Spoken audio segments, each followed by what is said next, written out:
Words change meaning all the time. It just happens etymologically. It's just something that it's like etymological drift. I might have invented that phrase. I'd like to think that I did anyway. Although it's probably been used before by people uh, who are more full of expertise than me. But it's partly just what happens, and in some ways, there's no particular rhyme or reason to it. It's just language changes and words accrue meanings that they didn't have before through you know uh, uh, through various. Um, I guess the important thing is to say, not through the active weaponization of these words. So anytime I guess the overarching thing I mean to say here to begin with is that just because a word shifts in its meaning doesn't necessarily mean that there's some malice behind that words change. But at the same time, there is of course there is this warping of language. There is this taking of the language and doing with it, uh, raping it uh, and doing various abominable things with it. And of course, the most famous example of this in contemporary times is Orwell's Newspeak, which is discussed in 1984, um, and how they're intentionally taking the language and changing it, to make people more controllable. And Orwell talks about this also in his essay, Politics and the English Language, which is one that, if you haven't read, I definitely heartily recommend it. Um, where he discusses the same kind of thing, but in a more compact way. Now, I wonder when I come across something like this, what I'm about to tell you all about. I wonder whether this is just something that is just one of the vicissitudes of time. Just the natural shifting of language and terms meaning something different what they used to mean, and how much might be again the due to active malice by the idea shapers out there, because we know that they're out there and we know that they're doing things with the language, and they're trying to truncate the language in many ways. They're trying to they're trying to make it so that we don't have exposure to things that we used to have exposure to, even when it's seemingly unimportant things like Ian Fleming novels and Agatha Christie novels. That that they've cleaned these up, cleaned these books up. They've sanitized them for our protection, so we can't read about various things that Fleming and Christie wrote about in their novels, and that's just one example of what I'm talking about.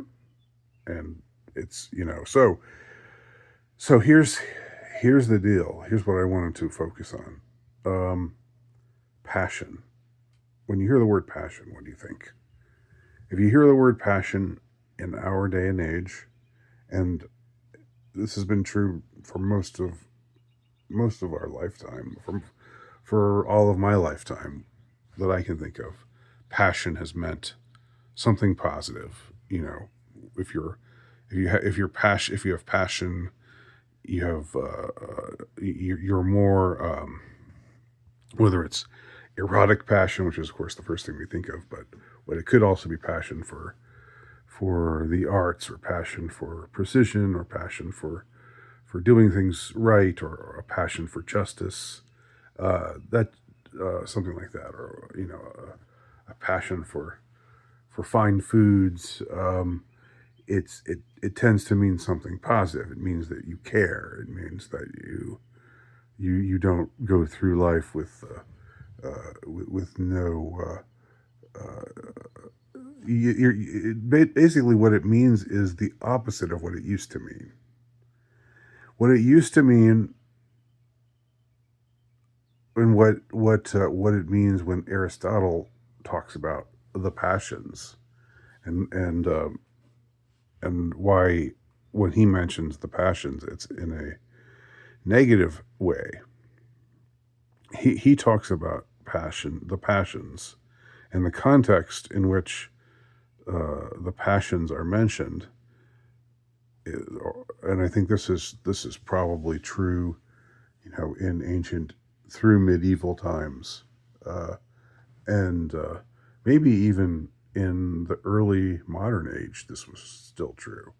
But sometime passion came to mean the very opposite of what it used to mean, because what it used to mean is that if you were uh, in the throes of passion, if you were caught up in passion, if you were a person who was motivated by the passions, then you were passive.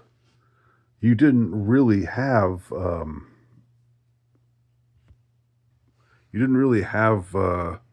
autonomy. You didn't really stop and think things over.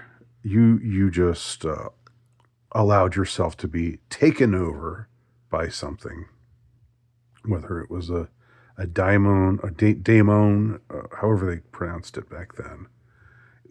For something meaning spirit, and it's what we mean when we say demon, but it's a slightly more amorphous term. Demon, we think of demons as evil. A demon has an evil or uh, satanic connotation. A daimon might just be I don't know, a mischievous spirit, or whatever.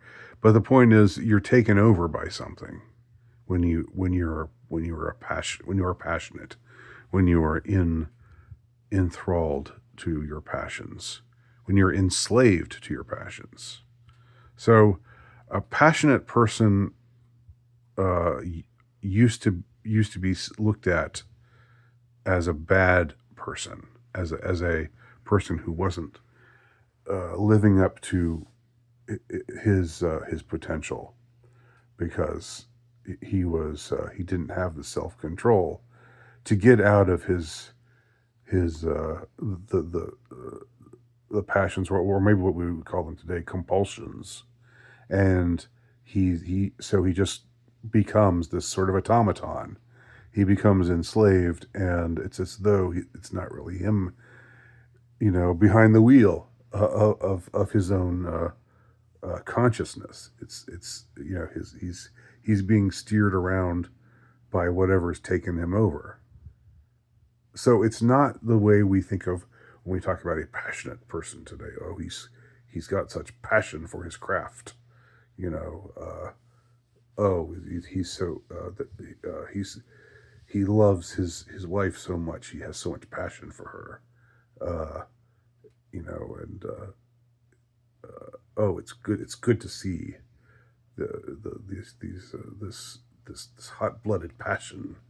Uh, you know, it's such a sign of vitality. This is what we think of as passion now. We think of passion as an active thing, and we think of it as an animating thing, and we think of it as something that makes people uh, more themselves, and less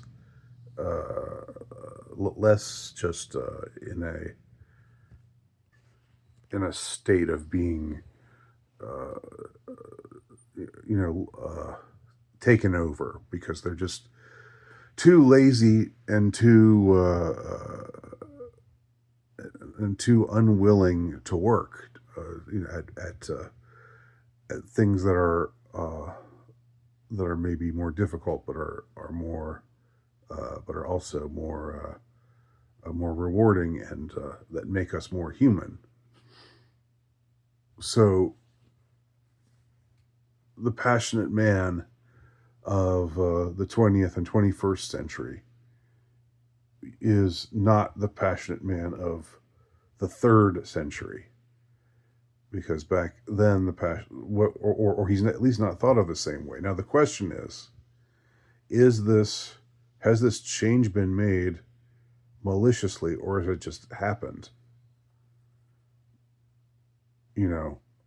I don't want to just assume that it's been done maliciously, that this has been a warping of language in order to convince us of something that's actually not true, in order to, if I were to go down that road, if I were to follow that, if I were to formulate a theory, as far as that goes, I would say, okay, the ancients, like Aristotle et al., they understood that a man shouldn't be enslaved to his passions, because it makes him passive, just like a man who's possessed by his compulsions, or possessed by spirits, possessed by something that isn't really him, and just passively, again, passion and passive are part of the same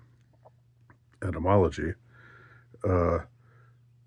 So if I were to formulate a quote unquote conspiracy theory on that front, I would maybe wonder, have they convinced us that when we are passionate, we are